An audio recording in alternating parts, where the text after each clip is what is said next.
ধোকা খাইছেন কোনোদিন? ধোকা খাইলে বুঝবেন কতটা কষ্ট হয়। তা খাই নাই, তবে জয়েন্ট খেয়েছি। যা ভালো লাগে, খাবেন নাকি একবার? জয়েন কি? গাঁজা। আমি তো কখনো সিগারেটই খাইনি, আর আপনি আমাকে গাঁজা সাজছেন? তো আপনি তো কোনোদিন আত্মহত্যা করেননি, তবু তো ড্যাং করে চলে আসেন আত্মহত্যা করতে। অসহ্য লোক তো আপনি। আর আপনি একটুও বিচলিত হন? আমি মানুষ, তবে বিচলিত নই। কেন? আপনার জীবনের গুরুত্ব আপনার কাছে বেশি থাকা উচিত। সে আপনি সেটা ধ্বংস করতে চাইছেন, সেখানে আমি বিচলিত হয়ে কি হবে? উফ, তবে আপনি চাইলে আমার সাথে জয়েন্ট খেতে পারেন। আমার বন্ধু হানানকে দিয়ে কুষ্টিয়া থেকে নিয়ে এসেছি, একেবারে একের মা। আপনি খেয়ে দেখতে পারেন। উফ গড। এখানে গডকে কেন টেনে আনছেন? জীবনে কখনো বেঁচে থাকার ইচ্ছা হারিয়েছেন? অসংখ্যবার। কি করেছেন তখন? জীবনকে উপভোগ করেছি। কিভাবে? মদ আর গাঁজা খেয়ে, তাই তো? আরে আরে, আপনি বুঝলেন কি করে?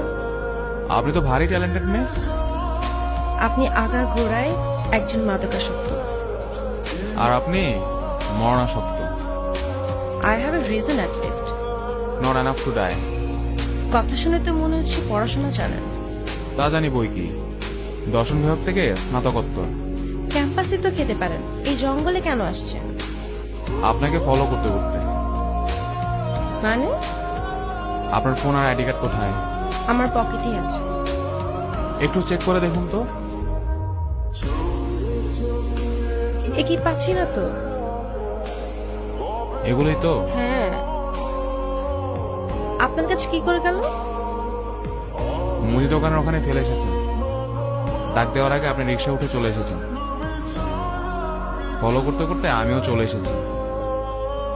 তাহলে আপনি এখানে গাঁজা খেতে আসেননি? আমি গাঁজা খাই না, শুধু আপনার সাথে কথা বলা শুরু করতে চেয়েছিলাম।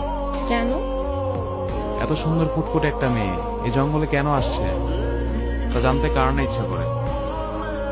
উম, একটা কথা বলি আপনাকে, বলুন। জীবন কোনো তুচ্ছ ব্যাপার না। জানি। জেনেও তাচ্ছিল্য করাটা অন্যায়। I just lost my mind. Then fight it. What is lost can be fight. এটা কি আপনার কথা? না, এটা একটা সিনেমা থেকে চুরি করেছি। রাতে মেডিকেল মোড়ে আড্ডা দিয়েছেন কখনো? না। আমার সাথে যেতে পারেন। গিয়ে কি করব? জীবন দেখবেন। কিভাবে? সেটা চায়ের দোকানে বসলেই দেখতে পারবেন। কি দেখা যায় ওখানে? এক মুহূর্ত বেঁচে থাকতে মানুষের আহাজারি, কাছের মানুষের ক্লান্তহীন দৌড়ঝাঁপ, দিনের পর দিন অনিদ্রা, আর টিকে থাকার লড়াই। তাহলে চলুন।